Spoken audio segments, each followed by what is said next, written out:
our Monday, June the 1st edition of Track Announcer's Notebook. Pat Gonsalves here, along with my co-host Stuart Nodell, who will be taking care of all of the technical aspects of our 1-hour Zoom call here on Track Announcer's Notebook. We've got a couple of great guests, Ken McAdam with SOAR, who has joined us to talk a little bit about their practice weekend last weekend, while just wrapping up yesterday. And we hope in a few minutes we'll have Kevin Elliott, the head of Championship Cup Series and the American Sport Bike Racing Association, as they prepare to go racing in a couple of weeks as well. We'll talk to Kevin as well about entries for the 79th Daytona 200 that opened today. So all of the riders who were entered back in March, their entries are all good, but we anticipate another flood of entries that could push our total number of entries for the Saturday, October the 17th Daytona 200, probably well over 100. But let's go to Stuart Nodell for a little bit of housekeeping. And if you want to participate with some questions, how you ask those. And again, this is the first of our shows. We started out 7 to 8 p.m. Got some feedback that maybe 7 o'clock Eastern was a little bit too early. It cut into the dinner hour. So we'll be doing these Track Announcer Notebook shows from 8 p.m. to 9 p.m. For as long as we roll with them here through the summer. So Stuart, take it away. Thanks, Pat. Yeah, just a bit of housekeeping here. Just we'd love to get some more participation. So any questions you guys have, feel free to post them in the Q&A, and we'll check in throughout the show in between when Pat's talking to one of the guests. And we'd love to hear from you. And I think, like Pat said, we've got some great guests this evening, so there should be lots of great questions that could hopefully be answered for everyone this evening. So thanks for joining us, and make sure you tell your friends. Yeah, and again, Stuart, that Q&A button should be at the bottom of everyone's screen. You just click on that and send your question to Stuart, and we will get to it throughout the hour. This past weekend, motor racing facilities in Ontario were allowed to reopen of sorts, not with any kind of spectator event, but with certain procedures and protocols. You could do things like a track day or a private rental or a practice day.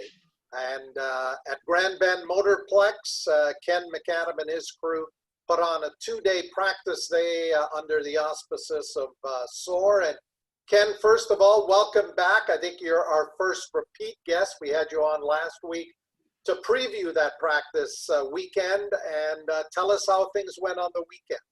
Thank you, Pat. First of all, like I said to you guys earlier, thank you for putting this on, because a lot of people have no understanding of what's going on behind the scenes. So it's really good to be able to get out and talk to other riders and such, so they have an understanding of what we're doing.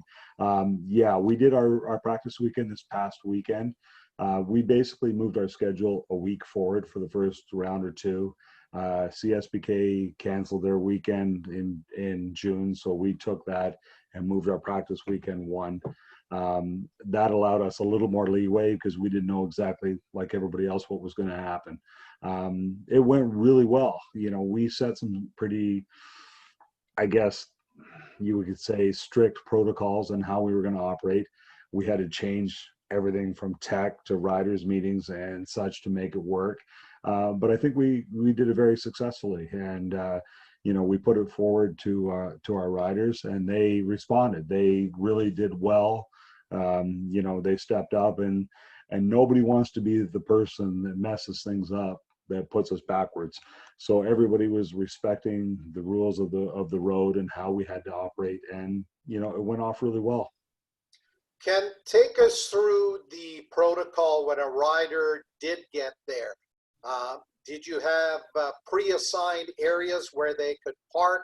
How far apart were the trailers and the trucks? And then once you actually got to the practice sessions, how did you handle the procedures and the protocols with that in terms of spacing and any kind of a pre-grid area, or if you were using pit lane, How was that all set up? Well, there was no set pre-parking area.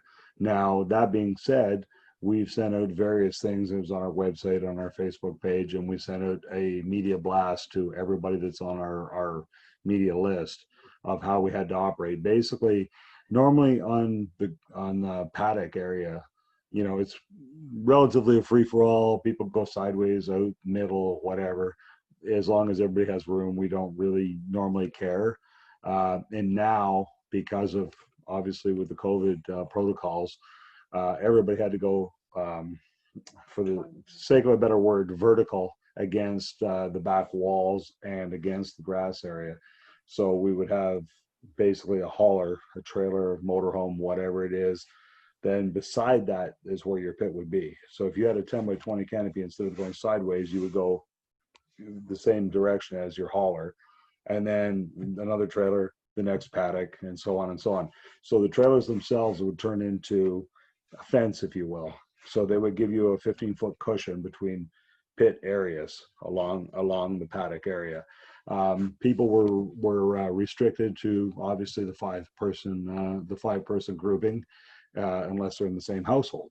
So all the pit areas were restricted to 5 people that weren't in the household, and anybody that wasn't in the household had to adhere to the spacing. We took tech and we split it into 2. So even numbers over here, odd numbers over there. There was a tech box where the rider would bring their bike in, put it on their stand. They would step outside the box. The tech inspector, wearing gloves and a mask, would inspect the bike, and when they were done, apply the sticker, call in the rider. They would step back. The rider would take the bike. The next bike would come in. While that was going on, they would sanitize before they would handle the next motorcycle. So there was a bunch of protocols that obviously we don't normally do, but it's what we need to do to be safe and to adhere to provincial protocol. So, you know, we had a bunch of things like that in place through the day, and it worked out really well. You know, if a rider was coming up to pre-grid, they had to be covered. So if they're wearing a helmet, they're covered better than a mask. Now, if they were wearing, you know, if they were up there without a helmet, for instance, they would have to have a face covering while they're on the pre-grid. We didn't allow extra crew to be there, you know, for obvious reasons.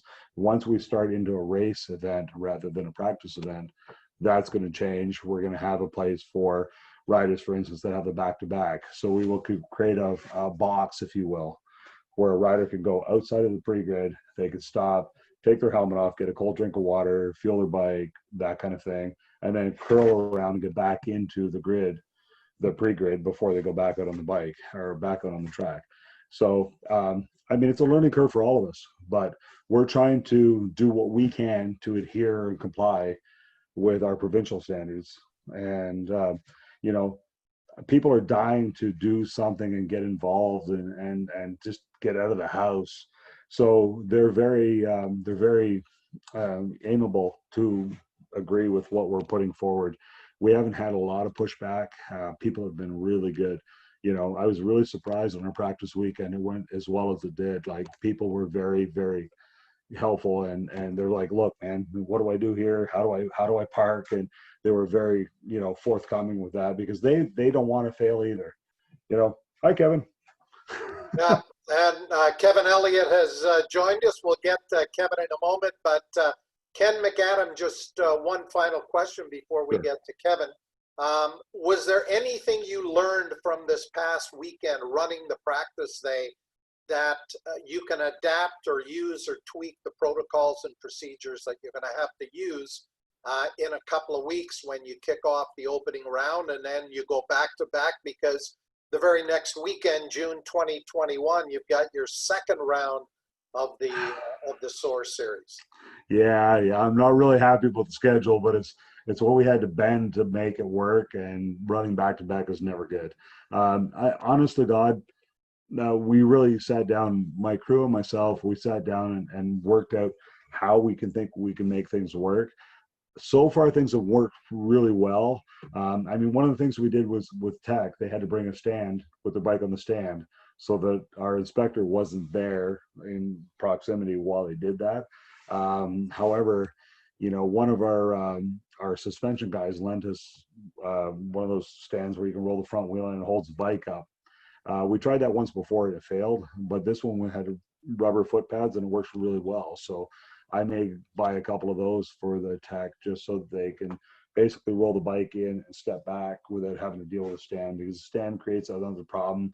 We have to have another body to bring the stand, and then it's extra people, and that's never good. But for the most part, what we did worked really well. Okay, well, we'll get back to you a little bit later on, but we wish you all the best with the back-to-back race weekends at Grand Bend Thank you. Motorplex starting in a couple of weeks. Let's bring on board Kevin Elliott.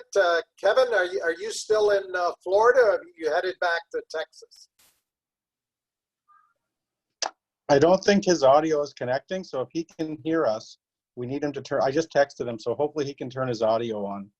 Okay. His video is up, but his audio is not. Okay, Kevin, we can see you fine. We just need you to turn on your audio. No. I think you may need to just click it there.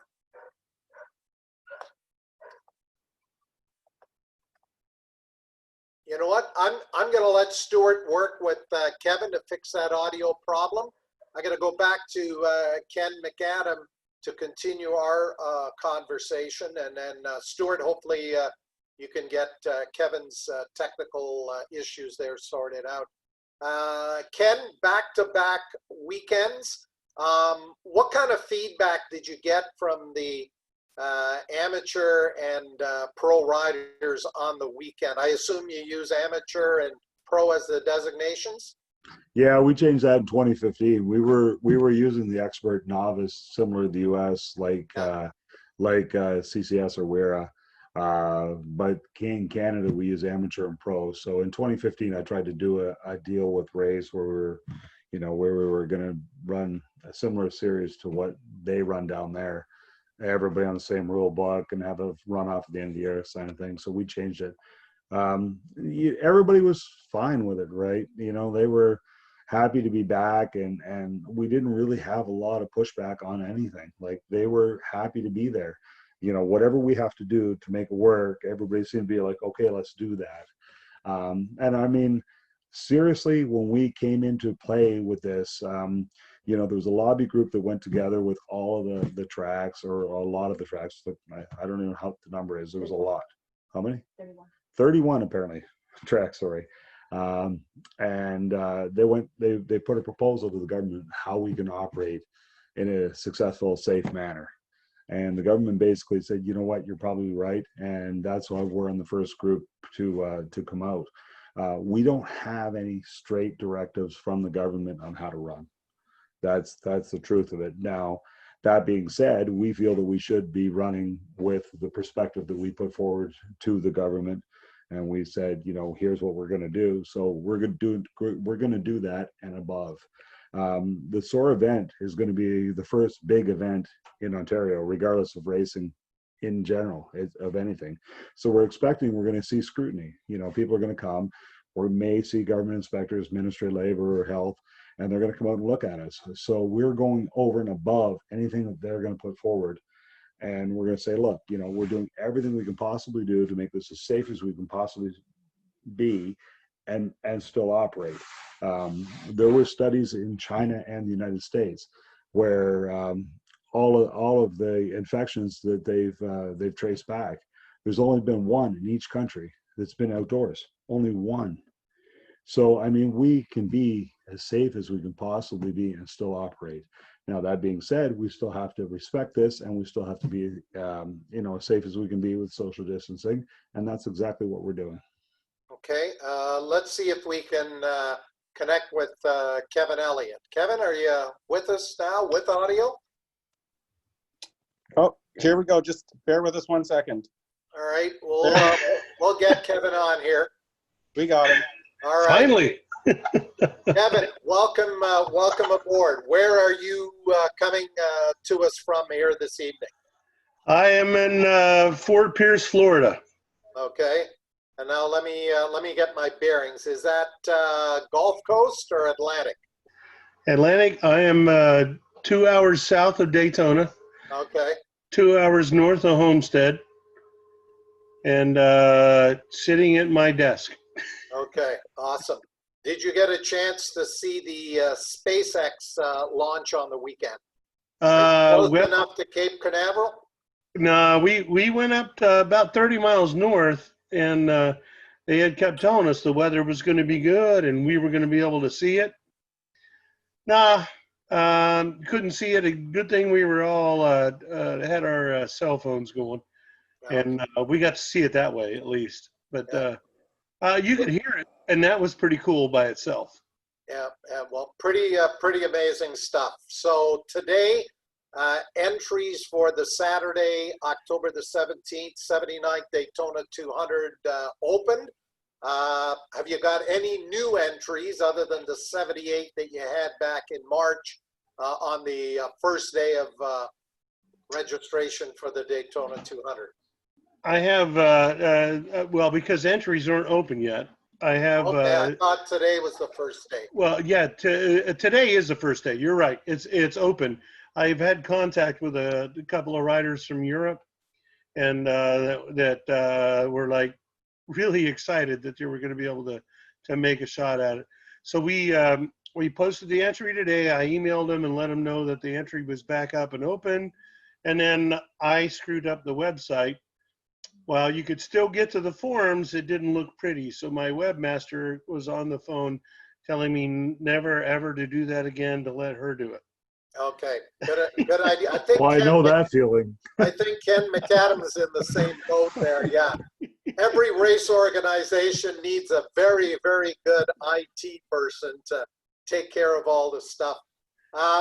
Kevin, give us the latest on where American Sport Bike Racing Association and CCS is, because you got a whole bunch of events to go before we get to Daytona in October.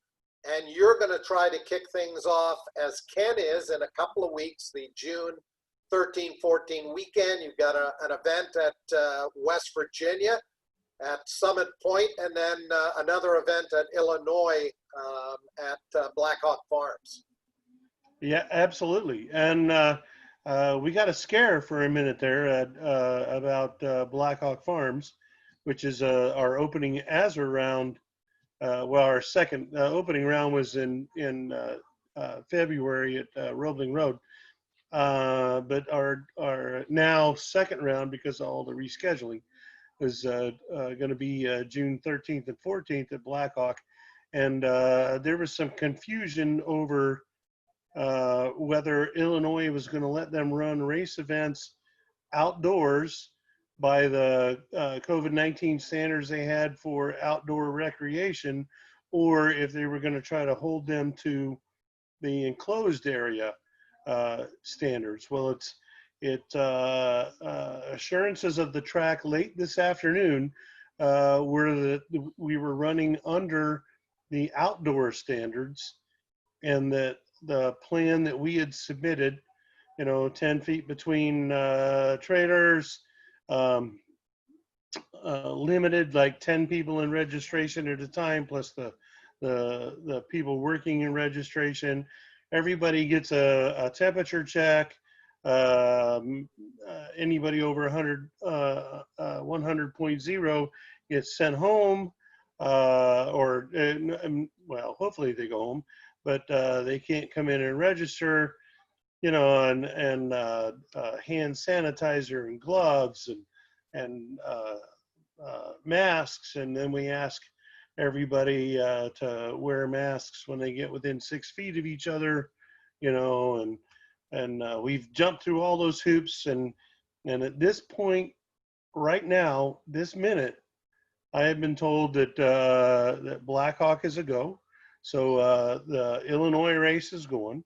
The West Virginia race was already green lighted by the Director of Health and Human Services of Jefferson County with certain restrictions. They agreed there are restrictions of 10 feet apart as far as paddock space, immediate family and crew only, anybody else joins in, you all have to put masks on, you know, and gloves, hand sanitizer, all the pieces that have been tossed around that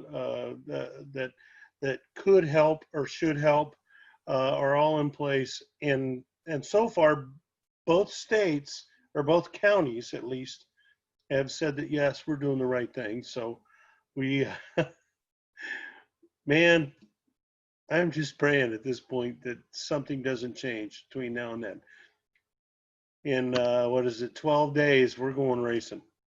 Well, we wish you all the best to get both of those events underway. Now, how difficult has it been for you and your CCS and ASRA staff with all of the rescheduling, working with some of your local personnel and people like corner workers in just trying to put things back together after things basically all fell apart there on that early part of March where the Daytona 200 got canceled?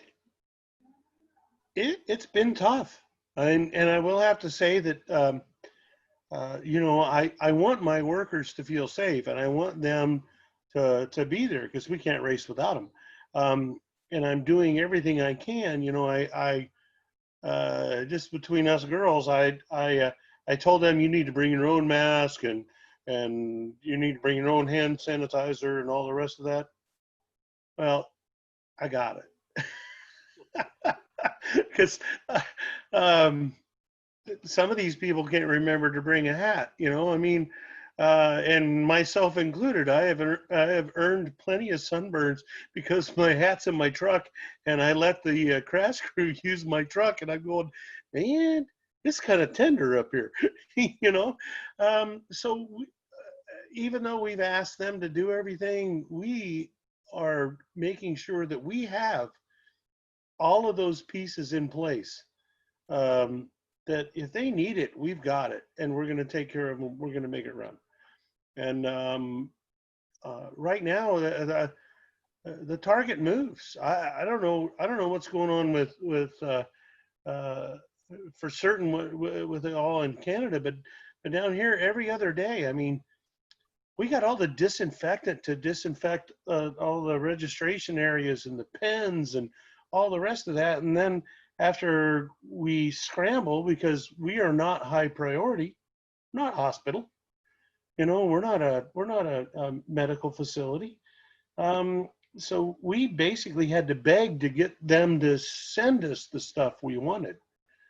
And we have all of it, and then we get the guidelines saying, oh, you know, surface transmission, you know, it's only like a 20% possibility tops. And you're going like, okay. But with that being said, we've done it. We've got it. We are ready for the worst case scenario, as far as whatever hoop they throw at us when we show up at the track in 12 days. We're ready for almost anything. I won't say anything. We're ready for almost anything. So you've got the mask, you've got the hand sanitizer, Yep. you've got the thermometers. Great. Have you spoken at all to anybody with Moto America? Because from all reports, they had a very successful opening round of the Moto America series on the weekend at Road America, and you're going to be racing there in July with the ASRA series. Have you spoken to any of the people there in terms of what they may have learned this past weekend that you can apply in a couple of weeks for your two events? Not yet. It takes a day or two to sort. I mean, face it. Once you get done with an event, it takes a day or two to sort everything out. Ken knows what I'm talking about, and you're going to go back to your people. You're going to talk about it. You're going to figure out what worked, what didn't work, how do we fix it for next time we show up, et cetera, et cetera. So I was honestly going to give it a few days, and then I was going to reach out to Wayne Rainey and Bill Cumbo from the AMA. I was going to try to give them a day or two to sort it out, and then try to find out if there's something they can give me to make sure. I mean, thankfully, the only pushback I've got about limiting the number of people coming in the gate is the fact that well, some of our guys race, they're type A. Well, you know what? They got lots of kids. So when you're telling them they can only have 3 people per rider, you know, and some of them have 3 kids under the age of 5 that are there.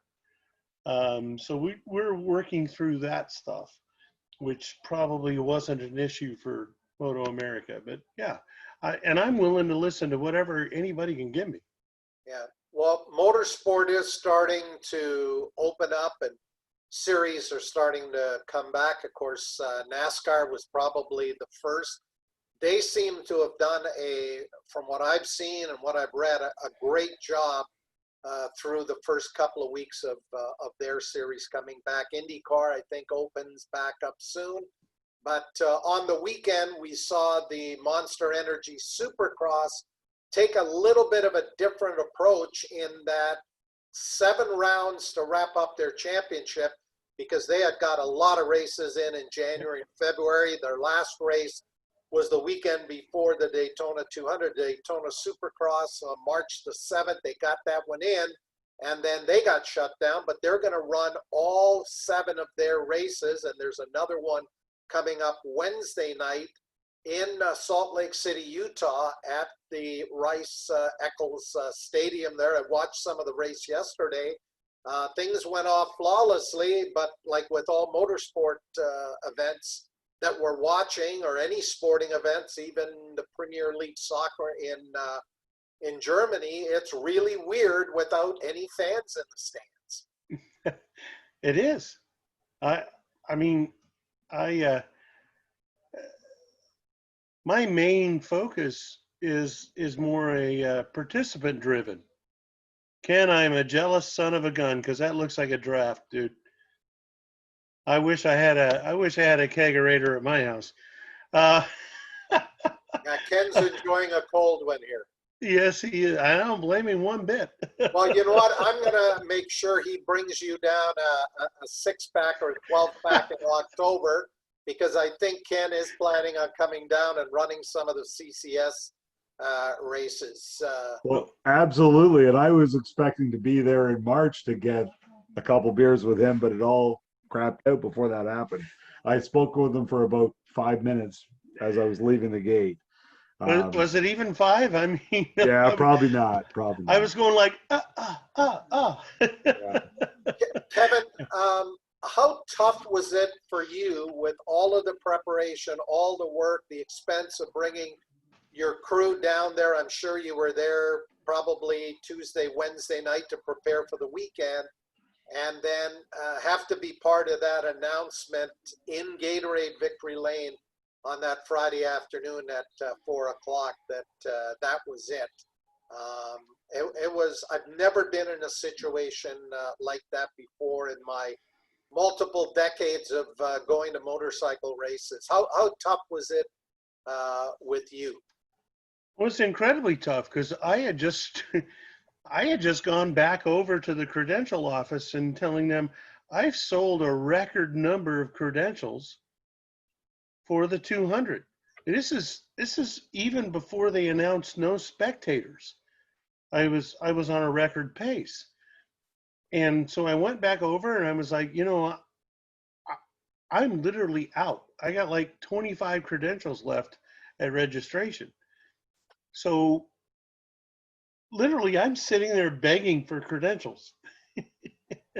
and you know, we have a great arrangement with the Speedway.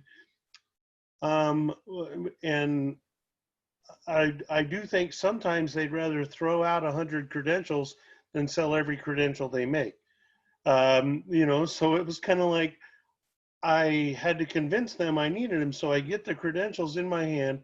I am going back to registration and we are getting ready. And then I get the phone call about cease operations. We have to have a conference call. Man, my heart sunk. I have never felt so bad as far as trying to run a race. As far as a promoter, and trying to get everything, and everything is going gangbusters and good. And even without spectators, we had the largest Daytona 200 field that they've had in 20 years. Yeah. They had 79 entries and 78 of them took part in qualifying. So we were like, whoa, we got, this is going to be an awesome event. And then they let me go through all the steps. And then I'm on the way physically pulling into gate 70 to head to registration. I get the phone call. Hey, just don't do anything for a minute.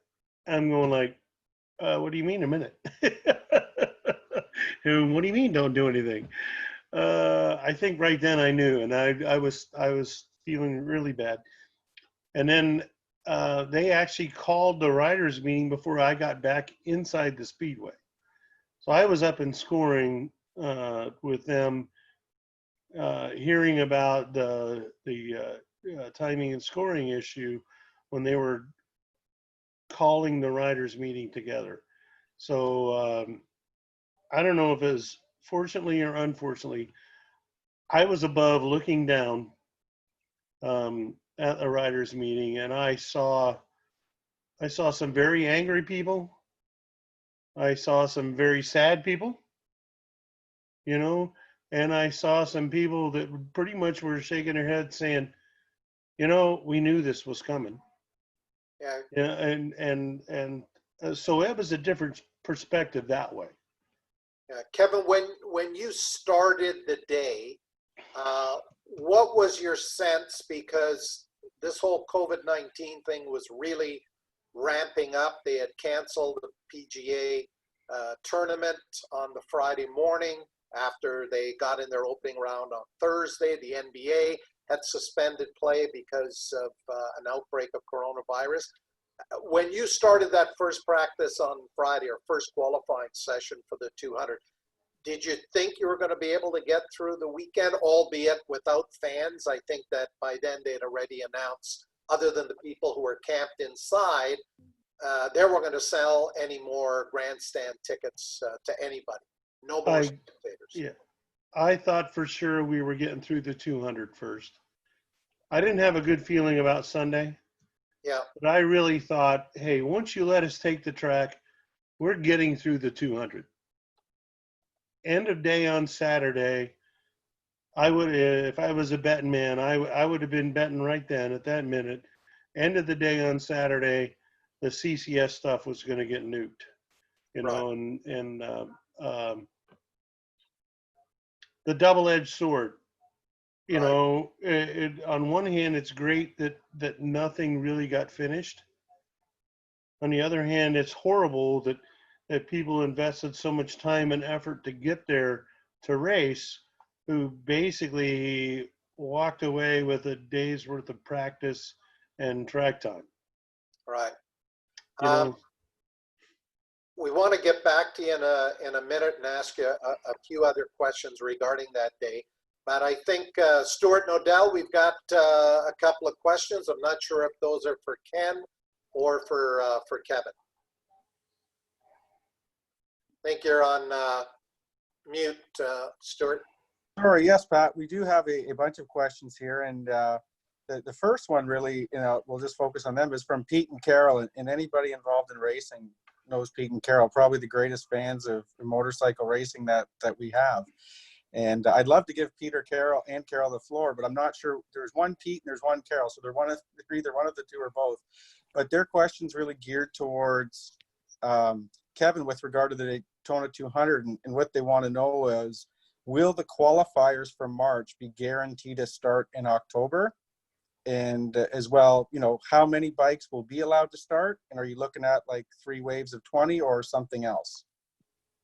We'll start 80 motorcycles. And our concession is, if you ran a qualifying time in March, I can't put you on the grid by that qualifying time. Yet I can guarantee you, if you ran a qualifying time that meets the 115 percentage in October, if you ran that in March, you're in the field. You're going to bump a guy. Let's just pick out a number. If you ran 2 flat in March and this guy ran 201 in October, since the guy in March ran the time first, we're gonna put him in the field. It's the least we can do, because they both would be under the 115. I just can't use that 2 flat to give him a starting position. He'll be at the back of the field if he doesn't post a better time in October. And we will take 80 motorcycles. The top 80 qualifiers will go. The pole award went out the window because we had a full session we didn't get to run. You know, and there was some confusion about which session, what was at the time thought to be the qualifying record was run. And after I went back and reviewed everything and spoke to my timing and scoring chief, Don Abbott, he was very clear that the record time was run when the bike was 2 pounds underweight. So there was no way we could leave that qualifying record. So basically, we're going back with a clean slate. If you were there in March and tried to qualify and posted a time that would put you in the field, I'm really not worried about what you ran in October, because you already proved to me you could run the time and you deserve to be in the field. And we are looking for 80 bikes. Yeah, and I'm pretty sure you're going to get those 80. I think you may be turning away 20 or 30 riders, Kevin, because with the season starting so late, I think there's a lot of riders and maybe even some more Canadians. We understand Jeff Williams said he's going to post an entry, which would give us at least 4 Canadians so far. And what you just said about the qualifying times that were turned in March, Pat Barnes and Darren James, who we had on the show here, our very first show to recap Daytona, I think they'll both be happy with that announcement that they can go there in October. They know they've already made the field and can look to improve on the time from March, but if they don't, they still have a shot. Well, they're still in the field for the Daytona 200. Stuart, I think we may have a couple of other questions for either Kevin or Ken. We do, actually. It's we've got some great attendees with us in-house tonight. Henry DeGau, who's a very well-known race promoter. He just really wants to know, Kevin's already laughing, so we might know the answer, but he's just wanting to know if Kevin misses him since taking over a couple of years back. But everybody obviously knows Henry from he's done a ton of race promotion over the years, and we've got a bunch of people here, Pat, so we have great attendees tonight. Okay, well, great to have Henry on board. Henry DeGau, one of our really good friends, lives about maybe an hour south of you, Kevin, in Wellington, I think, Florida. Yep. Henry, this is for you, man. Okay, there you go. Anyways, Henry DeGau, if you don't know, for decades was the guy who ran a championship Cup Series racing in Florida. A former racer back in the 70s, raced the Yamaha TZ750. I think that bike is in the Barber Museum, and we usually get together with Henry, who was actually supposed to go. He wasn't going to join us at Daytona because he was going to the opening round of MotoGP. That, of course, all got canceled, and he never did leave the United States, but hopefully we can catch up with him in October when we're hoping to be back in Daytona. Stuart, let's go back and take care of some other questions or comments. Sure, yeah. Jim Brown, who works with Jeff Williams, he's just announced that they just picked up a 600 this week, so Jeff's a definite go for the 200. So that's another Canadian and I'm sure Jeff will run a very competitive time, so he should be in the field. We have Pat Barnes here tonight too, so you know, since Pat was asking about running Macau, Henry DeGau might be the guy to maybe connect Pat, because I know he used to bring all the North American riders over there years ago. Yeah. Michael Leon as well. He's another pro racer out of Canada. I see he's in attendance this evening. So, who knows? Maybe he has opportunities with a 600, and he would be prepared to go to a race down at Daytona. We may have a big Canadian contingent for you, Kevin.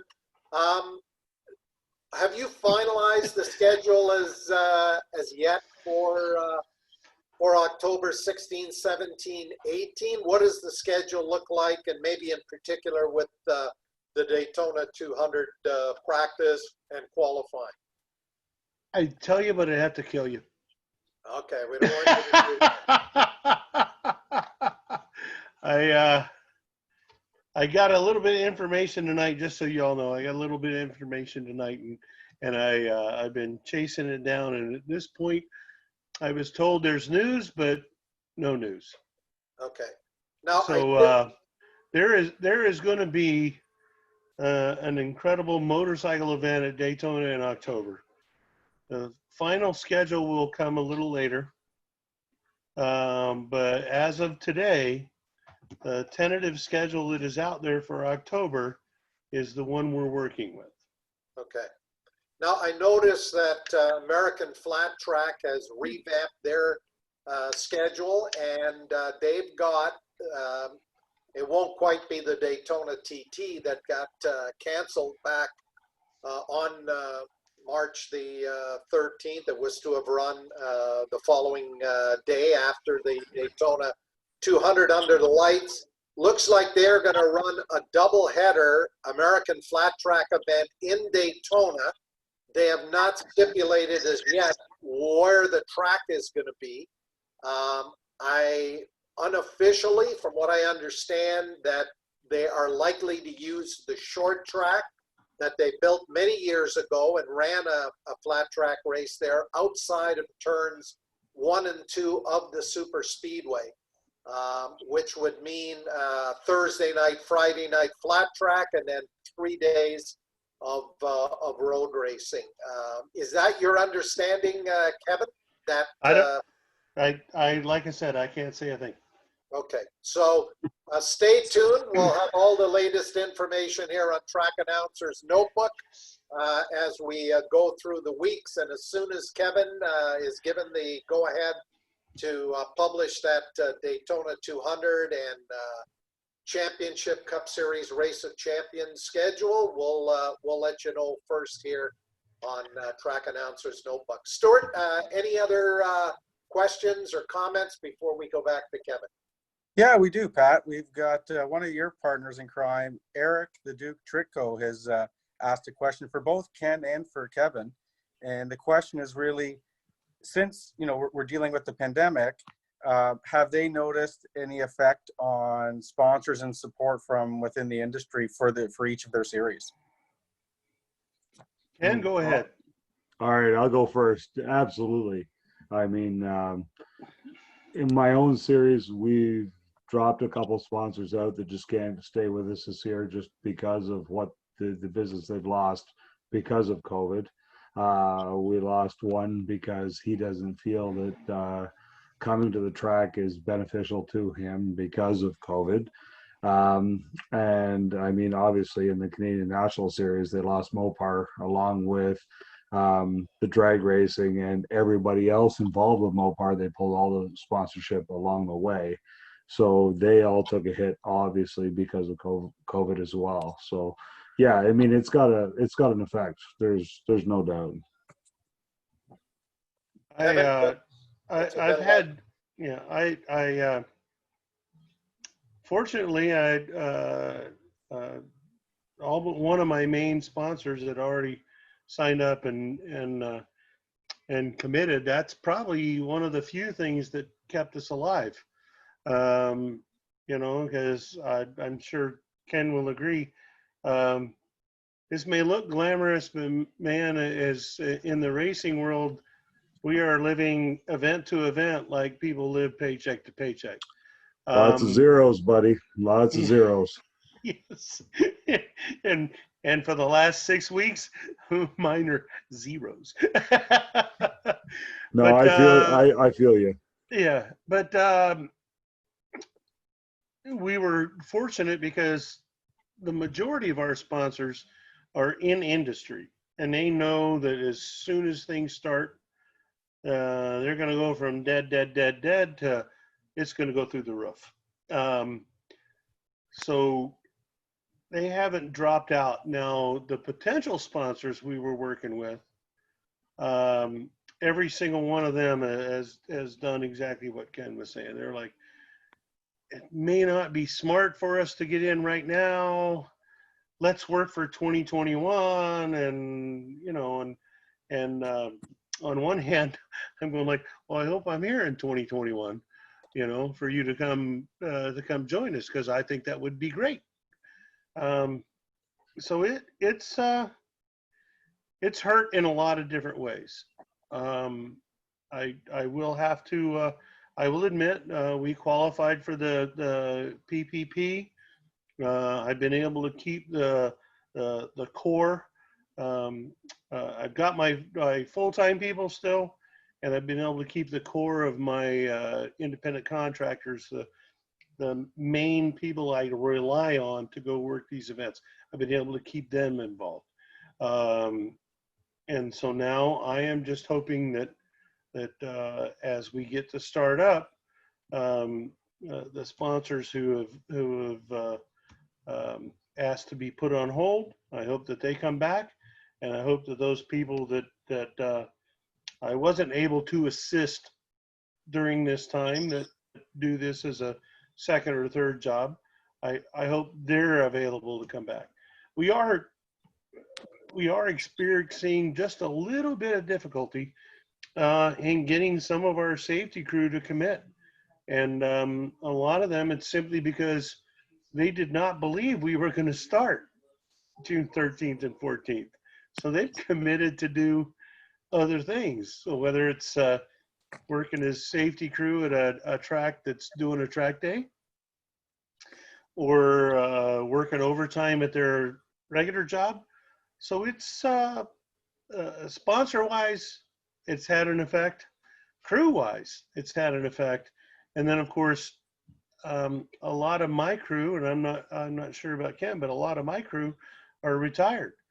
And some of those folks are thinking, well, the amount of money that I make working an event is not worth the risk, because I'm in that age group. It's not worth the risk to participate. So I said this earlier, I'm doing everything I can. If any one of these people contacts me and says, hey, I got to have this or I got to have that. If a sponsor told me, you know, as long as you can guarantee me they got this, they got that, well, my first thing to the sponsor is, you know what? I could use a sponsor for those paper face masks. You know, but it's the reality. It's some people are the racer to themselves, type A personalities. They're like, man, let's just pin it and go. The rest of them are kind of like, yeah, you know, we're in a gray area. So I'm doing everything I can, and I'm open to any suggestion anybody has to make this work smoother and to help all of us. And I'm really hoping that finally in October, Ken and I get to sit down, and we're going to come up with an idea that's going to blow the top of your heads off. There you go, buddy. Okay. And if not, we're going to have fun talking about it anyway. I'll be there. I'm coming. I'll be there again. Stuart, I think we've got a couple of other questions that have come in. No, we're just everything's been answered. Anything that was coming in, either Okay. Ken or Kevin has answered it for us. So go ahead. Okay. Hey, Kevin, can I ask Ken a question? Go ahead. Ken, what are you finding out with your staff? I mean, I told you what's happening with mine. I just like to hear what you're experiencing. Well, my staff honestly is not retirement age for the most part, so they all have other jobs. But the problem being, I mean, our last event we were short huge. We're running half staff for the most part, and it's mostly because, you know, we had some that you know, they're working 10 hours a week kind of thing. They can't afford to come. And they're just like, you know what, it's not worth me going there to do this, you know, that kind of thing. And so, you know, other ones are picking up outside jobs to make ends meet. So, you know, I got to respect that. You know, we'll see what happens. Our first real event is a week from this weekend, and we'll see where that plays out. At the moment, everybody's committed to come. We'll see how that goes. I mean, I can't disrespect them for making their family calls. I can only make it as comfortable as I can possibly make it for them.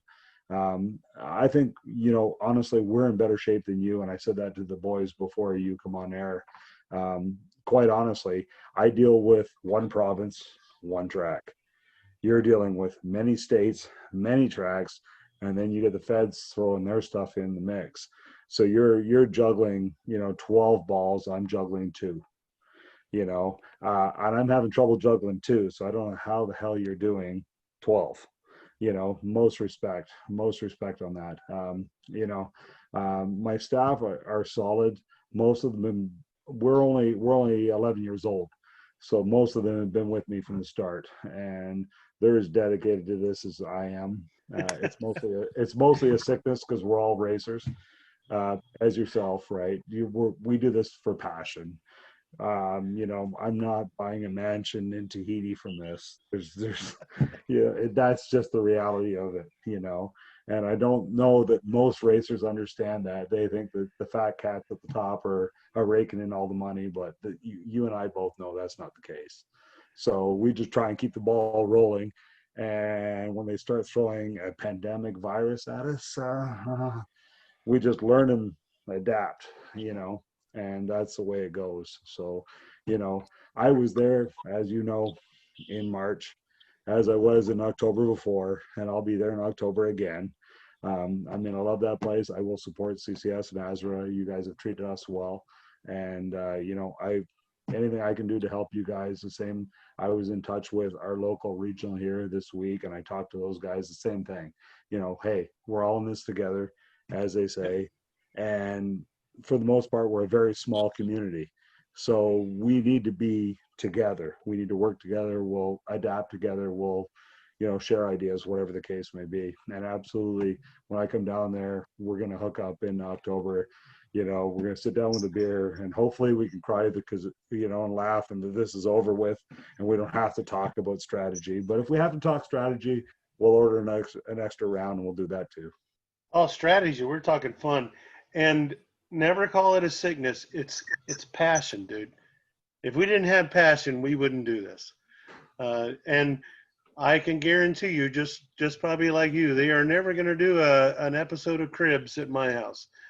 Kevin, I just want to chat briefly about an event that many folks from Ontario have been to over the years, going back to when it was an AMA National. Now, ASRA CCS has been running the Laconia Classic.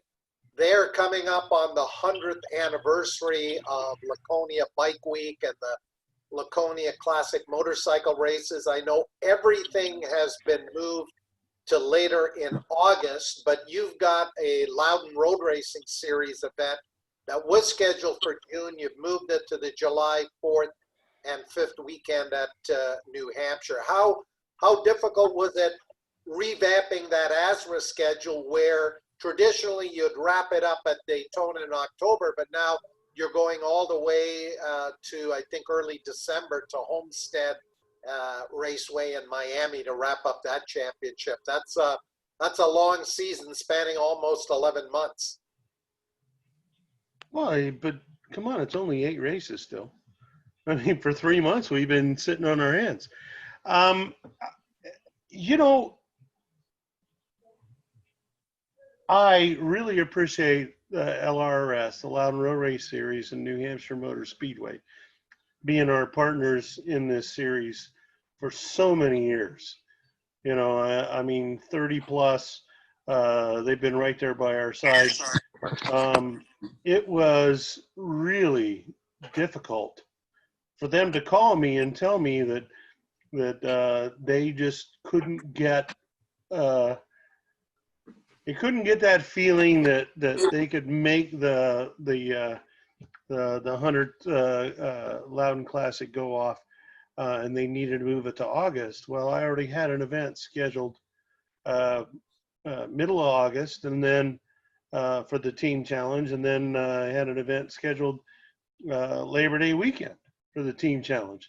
So to put them in the middle, and I've been 3 weekends in a row, and they may only be 155 to 200 miles in length. The team challenge takes a lot out of the team, a lot out of the bike. There's no way you could ever ask them to do 3 races in a row. So they bent over backwards trying to find a way to make this work. Timing wise with the Speedway and the local authorities, they were not willing to let them run in June, but they were willing to make them the first motorsport event that runs in that area on July 4th and 5th. And I just said, you know what? We have worked together forever. This is not a black eye on you. This is, I am behind you 100%. I said, we were supposed to have a crossover with the LRS and CCS and stuff at New Jersey, July 4th and 5th. And they were so afraid they were going to offend me. And I'm just like, man, you need to make your series work with your racetrack.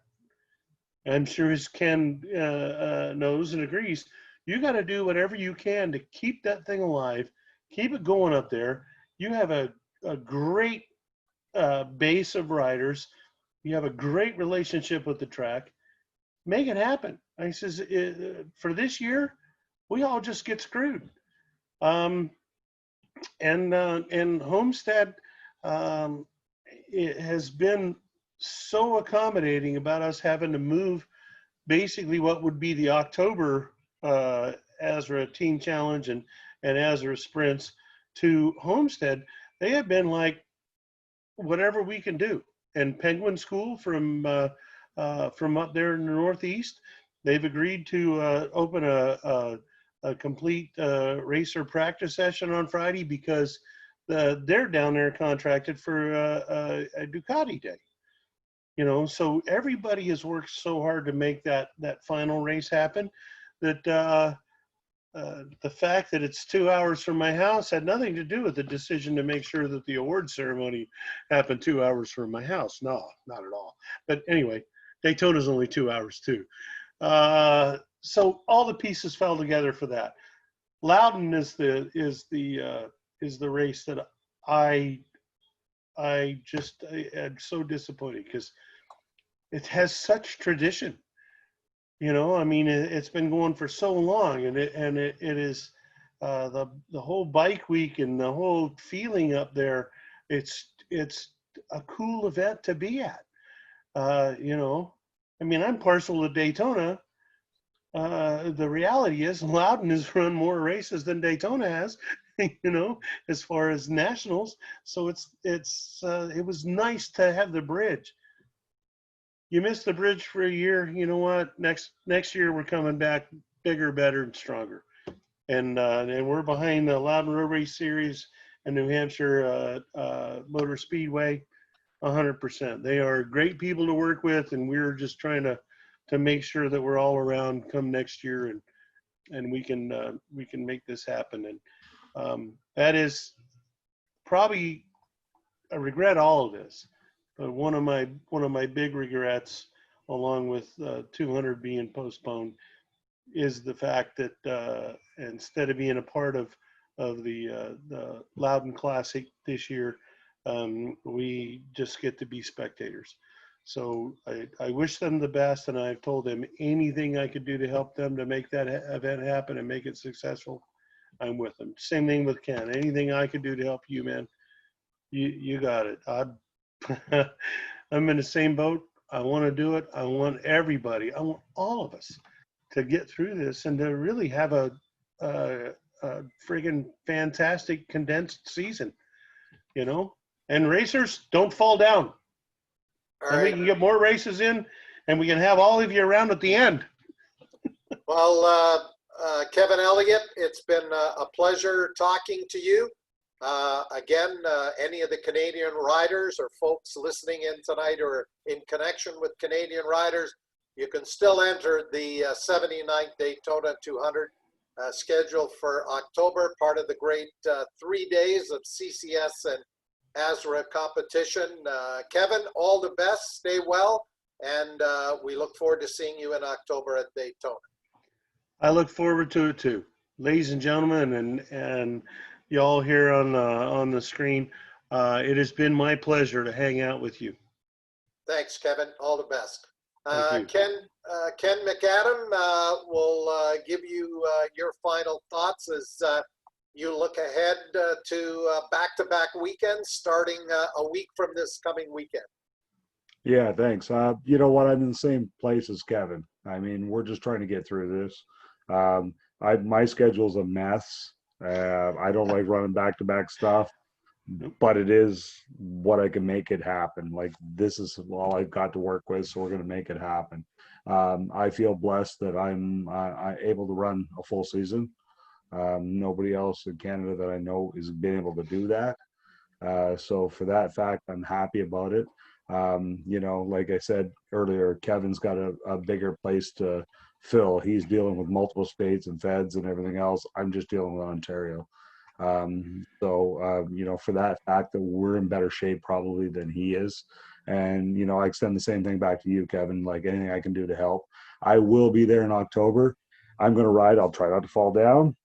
I'm going to bring, there's multiple SOAR riders that are coming down. I don't know what their intention is with the 200. You know, we got Mike Grass, Neil O'Halloran's coming down. I'm trying to talk Eric Braun into coming down. Michelle O'Hara, she did 4 laps before she broke her collarbone in March. So hopefully she's coming down on her bike instead of mine this time. But we're coming down, you know. My stuff's already paid up with you, Kev. I didn't put in for the refund. My intention is coming down. So we're going to come down and ride Daytona. We're going to support CCS and ASRA. And you know what? You know, the same as I reached out to the Shannonville and the Super Series this week, like I talked to you guys last week about, you know, we need to all work together. You know, we're a very minute part of the population and we need to all be on the same page. So, you know, that's my intention. We all love this sport. That's why we're all here right now, you know, and for that reason, I think that we all need to work together. I'll do whatever I can to make that happen. Ken, thanks a lot. And again, we want to give a mention. You had your practice day this past weekend. This coming weekend, Super Series at Shannonville has their practice day and a race school. That's all going on. They put together a new staff that'll be running the show there, including our longtime friend Dave Grummett and his wife Jill, who's going to be doing timing and scoring. They'll be kicking off in July. We're going to have them on a future show.